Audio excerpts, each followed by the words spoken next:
పూర్తి వివరాలకు చదవండి రేపటి అక్షర శిల్పం దినపత్రికలో.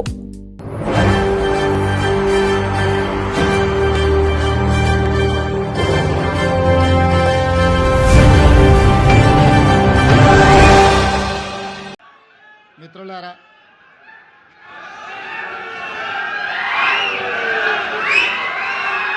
ఈరోజు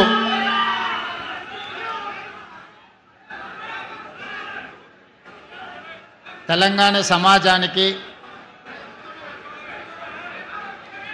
కవిగా, గాయకుడుగా,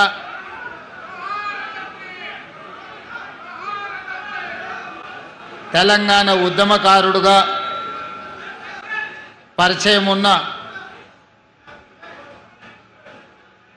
నాకు ఆత్మ బంధువైన అందశ్రీ గారి జయంతి కార్యక్రమంలో వారి స్మృతివన పనుల ప్రారంభోత్సవ కార్యక్రమాన్ని ఏర్పాటు చేసి మిత్రులు, మంత్రివర్గ సభ్యులు అట్లూరు లక్ష్మణ్ గారు, నాతో పాటు ఉప ముఖ్యమంత్రి వర్యులు బట్టి విక్రమార్క గారిని, రంగారెడ్డి జిల్లా ఇన్ఛార్జ్ మంత్రివర్గ సభ్యులు మిత్రులు శ్రీధర్ బాబు గారిని, హైదరాబాదు నగర ఇన్ఛార్జ్ మంత్రివర్గ సభ్యులు పొన్నం ప్రభాకర్ గారిని,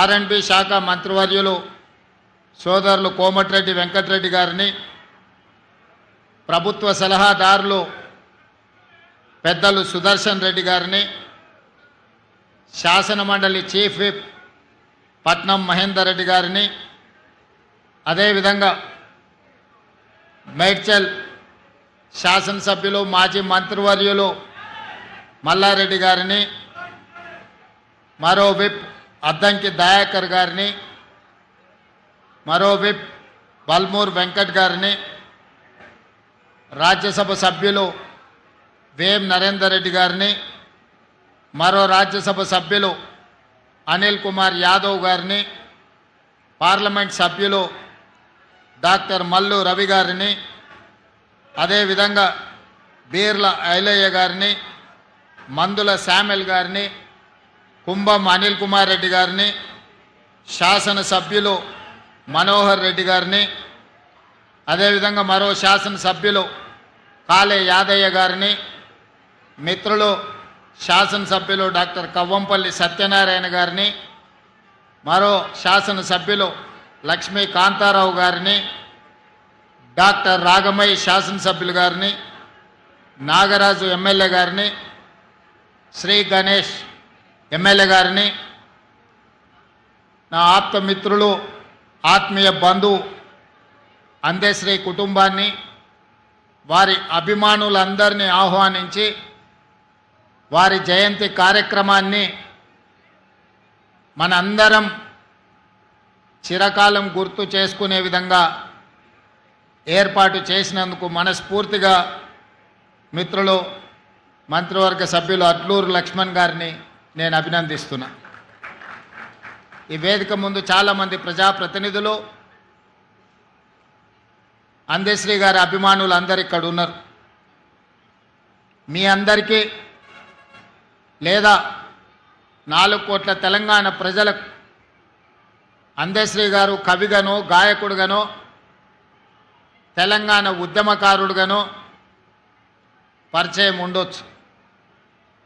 నాకు మాత్రం కవి, గాయకుడు, తెలంగాణ ఉద్యమకారుడే కాదు,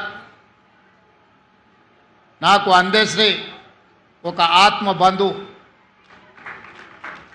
తెలంగాణ రాష్ట్రం ఏర్పడిన తర్వాత తెలంగాణ రాష్ట్రంలో జరుగుతున్న పరిణామాలు, ఆనాటి పాలకులు ప్రజల మీద ప్రదర్శిస్తున్న అహంకార పూరితమైన వ్యవహారం, మాలాంటి ప్రజాప్రతినిధుల మీద పెడుతున్న అక్రమ కేసులు, సంపత్ కుమార్, కోమటిరెడ్డి వెంకటరెడ్డి గారు లాంటి శాసనసభ్యులను శాసనసభ సభ్యత్వాన్ని రద్దు చేసి వారి కర్కశత్వాన్ని, వారి ప్రజాస్వామ్య వ్యతిరేక విధానాలను బలంగా ప్రజల మీద రుద్దాలని, ఈ ప్రజల మీద ఆధిపత్యం చెలాయించాలని, శాశ్వతంగా 4 కోట్ల తెలంగాణ ప్రజలను కట్టు బానిసలుగా మార్చి వారు, వారి కుటుంబము, వారి కొడుకులు, వాళ్ళ మనమన్లు ఈ రాజ్యాన్ని ఏలాలని ప్రయత్నం చేస్తున్నప్పుడు, ఎప్పుడైనా ఏదైనా నిరాశ నిస్పృహలకు లోనైనప్పుడు అందశ్రీ గారు స్ఫూర్తిగా నిలబడేవాళ్ళు. వారు రచించిన జయ జయ హే తెలంగాణనే కాదు, మాయమైపోతున్నాడమ్మ మనిషి అన్నవాడనే పాటనే కాదు, ఎన్నో పాటలు. అవి పాటలు కాదు, అవి తూటాలై ప్రజా వ్యతిరేక పాలకుల గడీలను కుప్పగూల్చే మర పిరంగులై తెలంగాణ రాష్ట్రంలో పేలిని. ఆ స్ఫూర్తే ఎన్ని కేసులు పెట్టినా, ఎన్నిసార్లు జైలుకు పంపించినా, లొంగ తీసుకోవాలని వాళ్ళు ప్రయత్నం చేసినప్పుడల్లా ఒక ధైర్యం, గుండె ధైర్యాన్ని నింపుకోవడానికి అందశ్రీ గారి గానాన్ని, వారి గళాన్ని వినేవాడిని. వారి గానంలో ఉన్న గొప్పతనం, వారి గళంలో ఉన్న స్ఫూర్తి, ఈనాడు నేను తెలంగాణ రాష్ట్ర ముఖ్యమంత్రిగా బాధ్యతలు నిర్వహిస్తున్నా అంటే ఆ స్ఫూర్తి నాలో రగల్చిన మాట నిజమని నేను ఈ సందర్భంగా చెప్పదలుచుకున్నాను. మిత్రులారా, ఆనాడు తాపీ మేస్త్రిగా ఉన్న అందశ్రీ గారు ఇటుకపై ఇటుక పేర్చి ఇల్లు కడితే ఎలా ఉంటుందో నైపుణ్యం ఉన్న తాపీ మేస్త్రి పదాలపై పదాలను పేర్చి జయ జయ హే తెలంగాణ అనే గానాన్ని తెలంగాణ ప్రజల గుండెల్లో వారు రగల్చిన ఉద్యమ స్ఫూర్తి తండాలలో, గూడాలలో, మార్మూల పల్లెల్లో దళితులు, గిరిజనులు, ఆదివాసులనే కాదు, తెలంగాణ గడ్డ మీద పుట్టిన ప్రతి బిడ్డను చైతన్యం చేసి కోట్లాది మందిని తెలంగాణ ఉద్యమ బాట నడిపించిన స్ఫూర్తి ప్రదాత అందశ్రీ అని నేను ఈరోజు చెప్పదలుచుకున్నాను. వారి స్ఫూర్తి ప్రజాప్రతినిధులు, పార్టీలు వైఫల్యం చెందినప్పుడు ఉస్మానియా, కాకతీయ యూనివర్సిటీల లక్షలాది మంది విద్యార్థులను ఉద్యమకారులుగా మార్చి వారి పాటనే ఈరోజు మన గుండెల్లో ఒక చైతన్యాన్ని నింపింది. అలాంటి అందశ్రీ వారు రచించిన జయ జయ హే తెలంగాణ రాష్ట్ర గీతంగా మారి ప్రతినిత్యం మన ఇళ్లల్లో, మన బడుల్లో, మన గుడుల్లో మోగుద్ది అని 4 కోట్ల తెలంగాణ ప్రజలు ఆనాడు భావించారు. కానీ కర్కశకులైన పాలకులు త్వర అహంకారంతో పరిపాలనను అందించే వాళ్ళు అందశ్రీ మాటను, పాటను, గళాన్ని నిర్బంధించాలి, నిర్మూలించాలి అని కుట్రపూరితంగా 10 సంవత్సరాలు ఆ పదాన్నే వినిపించనీయకుండా అందశ్రీ మీద కక్షతోని ప్రజలై పాడుకున్న జయ జయ హే తెలంగాణను కప్పిపుచ్చే ప్రయత్నం చేసిరు. ఒకనాడు ఒక కవి చెప్పిండు, పెన్నుల మీద మన్ను గప్పుతే అవి గన్నులై మొలకెత్తుతాయని. నిర్బంధించాలనుకున్న దొరలు ఆ నిర్బంధం నుంచి తెంచుకున్న సంకళ్ళు ఈనాడు తెలంగాణ రాష్ట్ర గీతంగా ప్రతి బడిలో, ప్రతి గుడిలో, ప్రతి ప్రభుత్వ కార్యాలయంలో ఈరోజు మనం మాట్లాడుకునే పరిస్థితి వచ్చిందంటే తాత్కాలికంగా వాళ్ళు అనుకొని ఉండొచ్చు, సంతోషపడి ఉండొచ్చు, లేకపోతే పైశాచిక ఆనందాన్ని పొంది ఉండొచ్చు. అన్నిటికీ మేమే కారణం, అన్నీ మాకే కావాలి అని కోరుకొని ఉండొచ్చు. కానీ పాటతో పెట్టుకున్నాడు అందశ్రీ, గద్దరన్న లాంటి యుద్ధ నౌకలతో పెట్టుకున్నాడు కాల గర్భంలో కలిసిపోతాడని ఆనాడే చెప్పినాం. ఆత్మ గౌరవం కలిగిన అందశ్రీ ఏనాడు ఆ గడప దొక్కే ప్రయత్నం చెయ్యలే. ఏదో ఒక రకంగా రప్పించుకోవాలని అందశ్రీ గారి దగ్గరికి దూతలను పంపిస్తే కూడా థూ వాని బతుకు జడా, వాని మొహం చూడనని చెప్పిన గొప్ప కుటుంబాన్ని నడపడానికి కష్టమైన రోజుల్లో కూడా ఓ పూట తిని తినకపోయినా అర్ధాకలితో కుటుంబాన్ని నడిపించుకున్నాడు తప్ప దొరల గడీల ముందు నేను మొకరిల్లను అని నిటారుగా నిలబడి చెప్పిన బిడ్డ అందశ్రీ అని చెప్పి నేను ఈ సందర్భంగా గుర్తు చేస్తున్నా. నేను వాడింది 4 కోట్ల తెలంగాణ ప్రజల కోసంగా తప్ప ఈ గడీలలో ప్రజల్ని నిర్బంధించాలనుకునే వాళ్ళ కోసం నేను పాట రాయను, పాట పాడను. అలాంటి వాళ్లకు చరిత్ర ఖచ్చితంగా గుణపాఠం చెప్పుతుంది అని చెప్పి అందశ్రీ గారు ఎన్నోసార్లు నాతో మాట్లాడడం జరిగింది. ఆనాడు ఏ విధంగా ఎట్లయినా సరే 600 అయినా అటు సూర్యుడు ఇటు మొలిసినా సరే ఈసారి ఎన్నికల్లో గడీలను బద్దలు కొట్టాలి. ఆ గడీలను బద్దలు కొట్టాలంటే తెలంగాణ సమాజంలో ఉన్న యువకులు మర పిరంగులై పేలాలి అని ఆలోచనతోని నేను అందశ్రీ గారిని కలవాలనుకున్నా. అందరు రాజకీయ నాయకుల్లాగానే మాట మాట్లాడితే మాట తర్వాత మర్చిపోతారన్న అనుమానంతో అందశ్రీ గారు నన్ను బహిరంగంగా కలవడానికి కూడా ఒకసారి ఇష్టపడలే. నేను చెప్పిన ఒకసారి కలవడం వల్ల మీ అనుమానాలైనా తొలగిపోవచ్చు, నా అవగాహన అయినా పెరగవచ్చు. కలవడం ద్వారా తెలంగాణ సమాజానికి మేలే జరుగుతుంది తప్ప ఎవరికి అన్యాయం జరగదని నమ్మకం, విశ్వాసం, భరోసా అందశ్రీ గారికి కల్పిస్తే ఒక మిత్రుడి ఇంటిలో అందశ్రీ గారు కలిసిండ్రు. 10 నిమిషాలు ఉంటా, అంతకు మించి నేను ఉండను అని ఆనాడు అందశ్రీ గారు అన్నారు. 5 నిమిషాలకు అయినా మనం కలుద్దాం. ఈనాడు మనందరం ఏకలు కావాల్సిన అవసరం ఉన్నది. ఎంత పెద్ద సర్పానైనా చీమల దండు దండించగలుగుద్ది, మనందరం కూడా దండు కట్టాల్సిన అవసరం ఉందని ఆనాడు అందశ్రీ గారితో మాట్లాడిన సందర్భంగా నేను వారికి విజ్ఞప్తి చేసి, నా జీవితంలో జరిగిన అనేక సంఘటనలు ఆయన నిశితంగా నిశ్శబ్దంగా గమనిస్తూనే ఉన్నాడు. ఆ రోజు వారు నాతో అన్నాడు.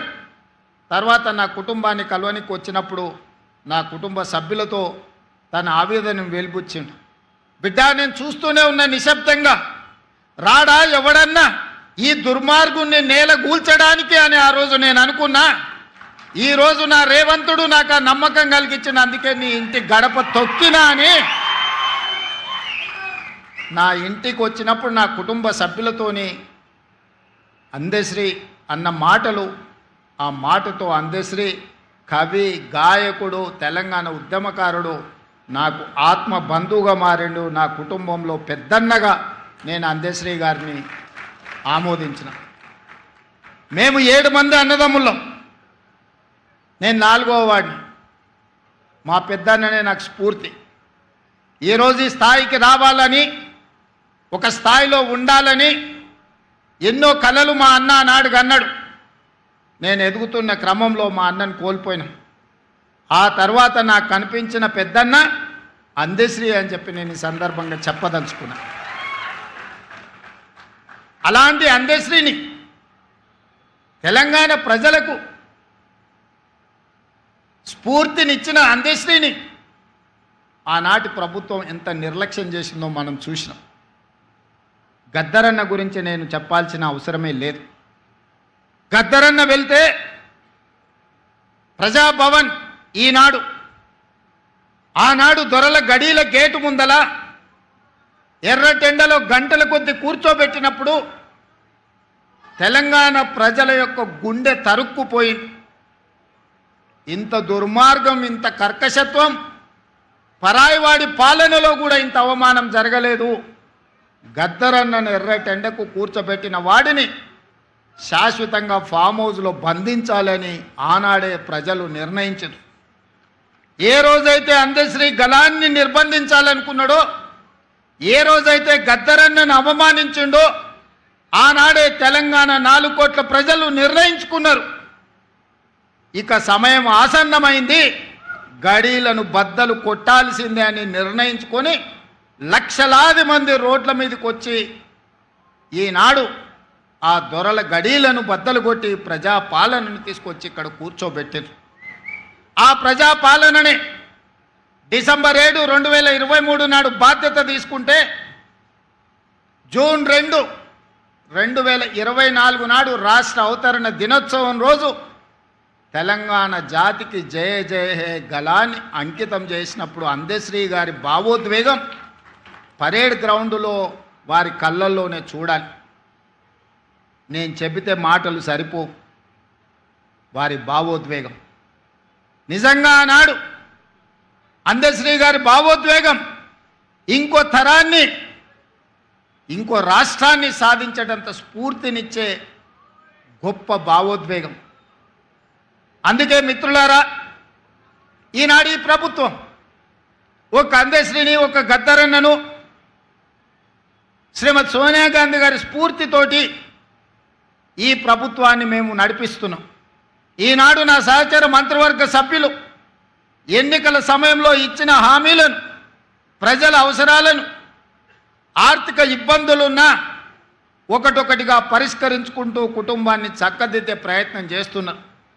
రోజుకు 16-18 గంటలు ఈరోజు సహచర మంత్రివర్గ సభ్యులు ఈరోజు ప్రజలకు అందుబాటులో ఉండి పనులు చేస్తున్నారు. ఇవాళ మేకతోలు కప్పుకున్న తొడేలు ఈరోజు బయటికి వచ్చింది. మేకతోలు కప్పుకున్న తొడేలు ఈనాడు మాట్లాడుతుంది. కేసీఆర్ గారు నోటిఫికేషన్లు ఇస్తే రేవంత్ రెడ్డి ఉద్యోగాలు ఇచ్చిండని. నేను అడగదలుచుకున్న ఈ తొడేళ్ల గుంపును, ఆనాడు నీ చెల్లిని నిజామాబాద్ పార్లమెంటు ఎన్నికల్లో బండకేసి కొడితే 6 నెలలు తిరగకుందే శాసన మండలికి ఉద్యోగాన్ని ఇచ్చి పంపించింది కదా. నీ బంధువు వినోద్ కుమార్ని పార్లమెంటులో గోతి తీసి పాతి పెడితే కరీంనగర్ ప్రజలు ప్లానింగ్ కమిషన్ వైస్ చైర్మన్గా 3 నెలల్లోనే ఉద్యోగం ఇచ్చిండ్రు కదా. మీ బంధువులైన హరీష్ రావు గారికో, కేటీఆర్కో, లేకపోతే దయాకర్ రావుకో ఇలా చెప్పుకుంటూ వెళ్తే 100 మంది నీ బంధువులకు ఒక్కరోజు ఖాళీ ఉండకుండా ఉద్యోగాలు, మంత్రి పదవులు ఇచ్చినావు కదా. నువ్వు పదవులు అనుభవించినావు కదా. 1 గంట కూడా ఆలస్యం చేయకుండా నీ కోసం, నీ కుటుంబం కోసం, నీ బంధువుల కోసం పడ్డ తాపత్రయంలో తెలంగాణ ఉద్యమమే ఉద్యోగాల జాతర. ఆ ఉద్యోగాల గురించి ఒక్కరోజైనా ఆలోచన చేసినవా? టీచర్ల నియామకాలు చేపట్టినవా? పోలీసు నియామకాలు చేపట్టినవా? డాక్టర్లు, నర్సుల నియామకాలు చేపట్టినవా? లేకపోతే ఇంజనీర్ల నియామకాలు చేపట్టినవా? గ్రూప్ 4, గ్రూప్ 3, గ్రూప్ 2, గ్రూప్ 1 పరీక్షలు ఏవైనా నిర్వహించి నువ్వు ఉద్యోగ నియామకాలు చేపట్టినవా?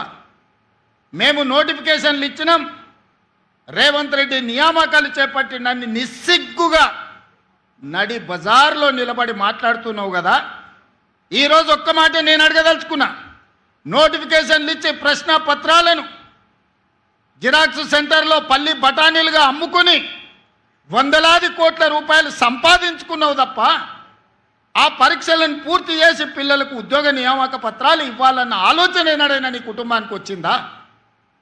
నీకో, నీ చెల్లికో, నీ చుట్టానికో ప్రజలు బండకేసి కొడితే ఎంబడే మళ్ళీ ఉద్యోగ నియామక పత్రాలు అందజేసి మీ కుటుంబం కళ్ళల్లో ఆనందం చూసినారు, మీ ఇంట్లో పండుగలు జరుపుకున్నారు. కానీ తల్లిదండ్రులు ఉపాధి హామీ కూలీ పనిచేసి రూపాయి కూడబెట్టి ఉస్మానియా, కాకతీయ యూనివర్సిటీలలో పీజీలు, పిహెచ్డీలు చదివించి పోటీ పరీక్షలకు అశోక్ నగర్, దిల్సుఖ్ నగర్ చౌరస్తాలో, అమీర్పేట్ చౌరస్తాలో 10 ఏళ్ళు కోచింగ్ సెంటర్ల చుట్టూ తిరిగితే పరీక్షలు నిర్వహించి వాళ్లకు ఉద్యోగాలు ఇవ్వాలన్న ఆలోచన ఏనాడైనా మీకు వచ్చిందా? వాళ్ళ పట్ల ఎప్పుడైనా మానవీయ కోణంలో మీరు ఆలోచన చేసిరుగా? మీరు ఎప్పుడైనా వాళ్ళ పట్ల మనుషులుగా ప్రవర్తించినరా అని నేను ఈరోజు అడుగుతున్నా. 2011 ఉమ్మడి రాష్ట్రంలో గ్రూప్ 1 పరీక్షలు నిర్వహిస్తే 2026లో నేనొచ్చి, మా మిత్రుడు బట్టి విక్రమార్క గారు వచ్చి 2024లో నోటిఫికేషన్ ఇచ్చి వాళ్ళ నియామకాలు చేపట్టే వరకు 16 సంవత్సరాలు ఆ పిల్లలు గ్రూప్ 1 ఉద్యోగాలు రాకపోతే ఏమైపోతారని నేను ఈరోజు అడగదలుచుకున్నా. 2011లో 21 సంవత్సరాలు నిండి పట్టభద్రుడైన యువకుడు గ్రూప్ 1 ఉద్యోగం వచ్చి తెలంగాణ పునర్నిర్మాణంలో భాగస్వామి కావాలని తల్లిదండ్రులకు ఇంటికాడ కాళ్ళకు దండం పెట్టి పట్నం బయలుదేరిన ఆ పిల్లలు 15 సంవత్సరాలు కోచింగ్ సెంటర్ల చుట్టూ తిరిగి తిరిగి వందలాది మంది చచ్చిపోయి ఖమ్మం దగ్గర ఒక యువకుడు వేగంగా వస్తున్న రైలుకు ఎదురెళ్ళి రైలును గుద్దుకొని ప్రాణాలు వదిలిన మాట నిజం కాదా? ఉస్మానియా యూనివర్సిటీలో మురళీ ముదిరాజ్ అని మెదక్ జిల్లాకు సంబంధించిన యువకుడు ఉరేసుకొని చనిపోయిన మాట నిజం కాదా? ఇలా నేను ఉదాహరణలు చెప్తే వందల కొద్ది ఉదాహరణలు ఉన్నాయి. ఆనాటి ప్రభుత్వం యొక్క నిర్లక్ష్యం, కల్వకుంట్ల చంద్రశేఖర్ యొక్క అహంకారం, ఆయన కుటుంబ సభ్యుల కోసం స్వార్థంతో అందించిన పరిపాలన ఈ తెలంగాణ సమాజాన్ని శవాలమయంగా మార్చింది, దుఃఖ సముద్రంలో నింపింది, దుఃఖ సముద్రంలో మునిగిపోయింది తెలంగాణ రాష్ట్రం 10 సంవత్సరాలు. అలాంటి తెలంగాణను వచ్చిన మొదటి సంవత్సరంలో 67,674 ప్రభుత్వ ఉద్యోగాలు,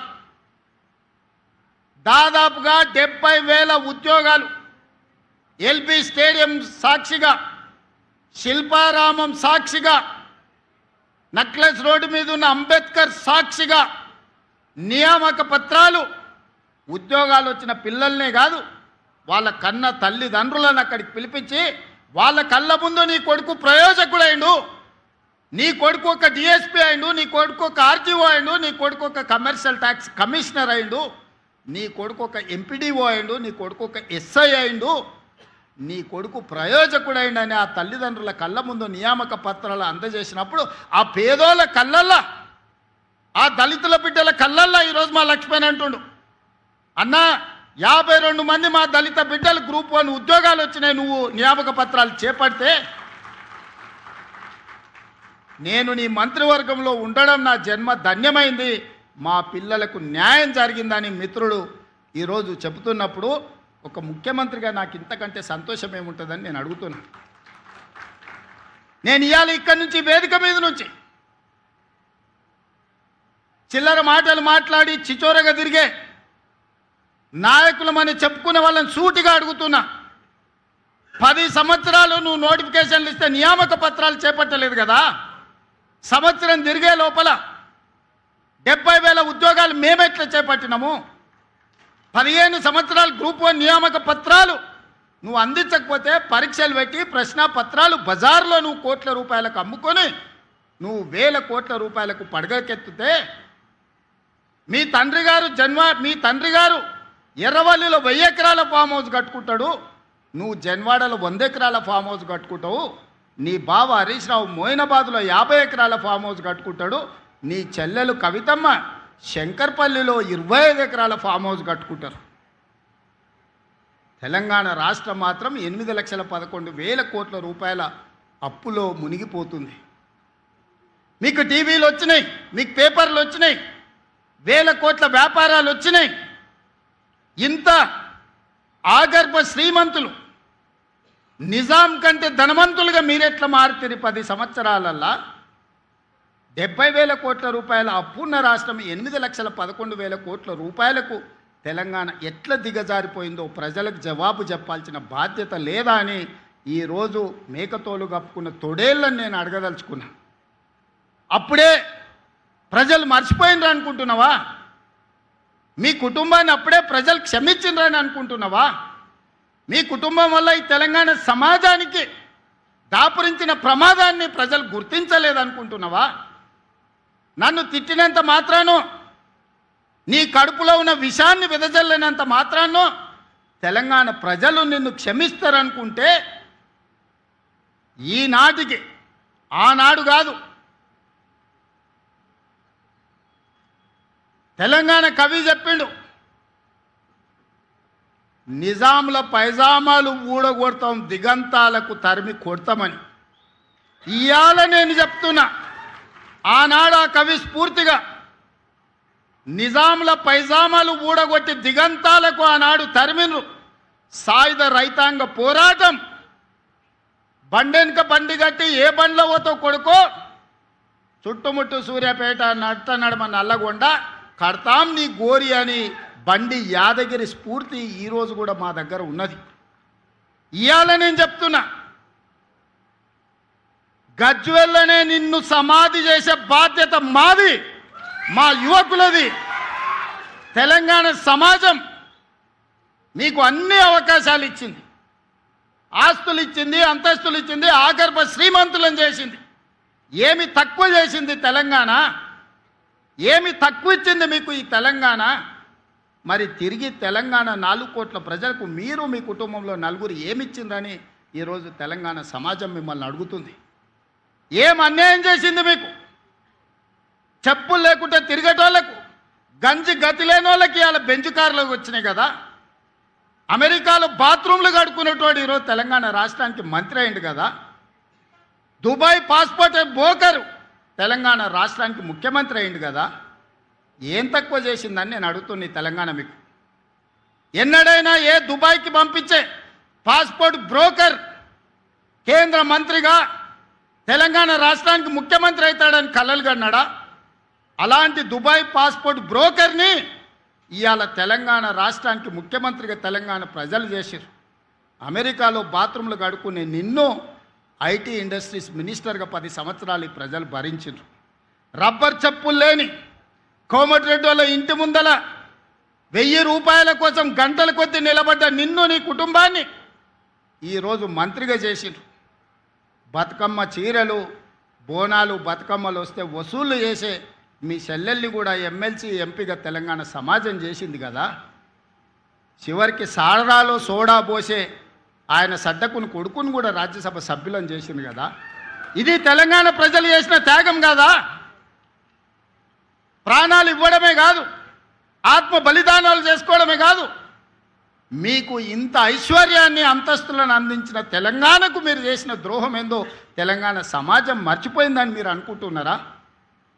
ఇవాళ అందుకే నేనున్నంత వరకు, ప్రజలతో మమేకమైనంత కాలం నిన్ను, నీ కుటుంబాన్ని తులసి వనం లాంటి తెలంగాణ సమాజంలో గంజాయి మొక్కను మొలకెత్తనిచ్చే సమస్యనే లేదు. అందుకే మా స్ఫూర్తి అందశ్రీ, మా స్ఫూర్తి గద్దరన్న, మా స్ఫూర్తి సోనియా గాంధీ. మరి నీ స్ఫూర్తి ఎవరని అడుగుతున్నా. నిజామా? కాసిం రిజ్వీనా? ఈడీ అమీనా? ఎవడు నీ స్ఫూర్తి? ఏ జాతి నీది? నీ జాతేంది? నీ నీతేంది? నీకు మాకు పోలికేంది? నీకు మాతో పోటేంది? మేము అదమర్చినప్పుడు, మేము కనుమూర్చినప్పుడు 4 కోట్ల తెలంగాణ సభానేజ్ని కబలించి దోపిడీకి పాల్పడుతుంది కదా. ఆ దోపిడీని మేము అంత ఈజీగా మర్చిపోతామా? అయినా ఒక్క మాట చెప్పదలుచుకున్నా. సరిగ్గా 2 తరాల ముందు నిజాం నవాబు కాసిం రిజ్వీ ప్రపంచంలో ఆగర్భ శ్రీమంతులు, ప్రపంచంలోనే అత్యంత ధనికుల లెక్కగట్టినప్పుడు మొదటి 2 స్థానాలలో ఆనాడు నిజాం ప్రభు ఉండే. సరిగ్గా 2 తరాల తర్వాత ఒక పారిశ్రామికవేత్త బాగా రాణించి 1000 కోట్ల రూపాయలు సంపాదించినాక ఆయనకు కోరిక కలిగింది. అరే, ప్రపంచంలోనే శ్రీమంతుడైన నిజాం కుటుంబాన్ని కలుద్దాం, ఎవరున్నారు ఆ కుటుంబం అని ఎతికిండు. కలుద్దామని ప్రయత్నం చేసిండు. కకావికలం అయిపోయి చెట్టుకొకడు, పుట్టకొకడు, దేశానికొకడు దిక్కులేని పరిస్థితి నిజాం కుటుంబానికే పట్టింది. నీ కుటుంబం ఎంత? ఈకలోది, తోకలోది. ఇవాళ నువ్వు అనుకుంటున్నామేమో చాలా ఉన్నాయని. ఏది ఉండదు బిడ్డ, బిచ్చమెత్తుకొని బతకాల్సి వస్తుంది. తెలంగాణ సమాజం గమనిస్తుంది. ప్రపంచానికి ఆగర్భ శ్రీమంతుడైన నిజాము 3వ తరం వచ్చే లోపల చూద్దామంటే కూడా దొరకని పరిస్థితి ఈ ప్రాంతంలో ఉత్పన్నమైంది. నువ్వెంత? నీ బిషాత్ ఎంత? నీ జాతి ఎంత? నీ జాతి ఈ ప్రజా పరిపాలన మీద శాపనార్థాలు పెడుతుందా? చర్చకు రమ్మంటే చేత కాదు, అసెంబ్లీకి రమ్మంటే ఇంట్లో వండుకుంటాం. ఇంట్లో వండుకొని వెనకంగా కుట్రలు, కుతంత్రాలు. తెలంగాణ సమాజం ఎడ్డిదో గుడ్డిదో కాదు. తెలంగాణ సమాజం చైతన్యవంతమైంది. అదే సమయంలో తెలంగాణ సమాజం సంయమనంతో వ్యవహరిస్తుంది. 220 సంవత్సరాలు పరిపాలించిన నిజామును కూడా సాయుధ రైతాంగ పోరాటం ద్వారా మట్టి గరిపించి ఈ నేలలోనే కలిపేసి తెలంగాణ చైతన్యాన్ని ప్రదర్శించింది. నువ్వెంత? నువ్వు 10 ఏళ్ళు ముఖ్యమంత్రిగా ఉంటే నిజాం కంటే గొప్పని అయిపోయినాయని విర్రవీగితే ఈ తెలంగాణ సమాజం ఊరుకుంటుందా? ఈ తెలంగాణ సమాజం నిన్ను క్షమిస్తుందని నువ్వు అనుకుంటున్నావా? అందుకే మిత్రులారా, ఈనాడు అందశ్రీ అనేవాడు ఆధిపత్యం తెలంగాణ మీద ప్రదర్శించాలనుకున్నప్పుడు, ఈ తెలంగాణని ఆక్రమించుకొని ఈ తెలంగాణను దోసుకోవాలనుకున్నప్పుడు ఏ తరమైన అందశ్రీ మళ్ళీ పుడతాడు. ఆ అందశ్రీ స్ఫూర్తి మన గుండెల్లో ఉంటుంది. ఎవడు ఈ తెలంగాణను చెరబట్టలేడు. ఎవడు శాశ్వతంగా ఈ తెలంగాణను దోచుకున్నని వికటట్టహాసం చెయ్యలేడు.